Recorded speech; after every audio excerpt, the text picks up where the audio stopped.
ليش شعري مستحيل يستوي كيرلي؟ ولو للنباتات شعر بيستوي كيرلي؟ شو العلاقة؟ هلا، أنا هند. في شيء في النباتات اسمه الشعيرات الدقيقة.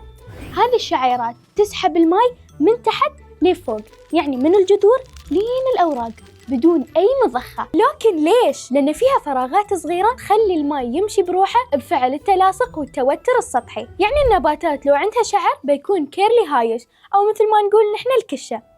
ولكن أنا شعري عمره وأبداً ما بيستوي كيرلي. شعري ما فيها الفراغات، يعني مساميته منخفضة، يمتص الماء ببطء وما يحب يتشكل كيرلي بسهولة. أما شعر الكيرلي فيه لفات، وكل لفة فيها شعيرات دقيقة تمتص الرطوبة بسرعة. إذا تبون تختبرون شعركم بيكون مثل شعري ولا مثل شعر النباتات، خذوا خصلة من شعركم، لازم تكون نظيفة وما يكون فيها زيت. حطوها في كوب ماء وتريوا 5 دقايق. إذا طفت فوق يعني المسامية منخفضة، وإذا وقفت في النص فالمسامية متوسطة، وإذا غرقت بسرعة فشعركم عنده مسامية عالية. وكل هالمعلومات من كتاب العلوم للصف السادس في المنهج الإماراتي.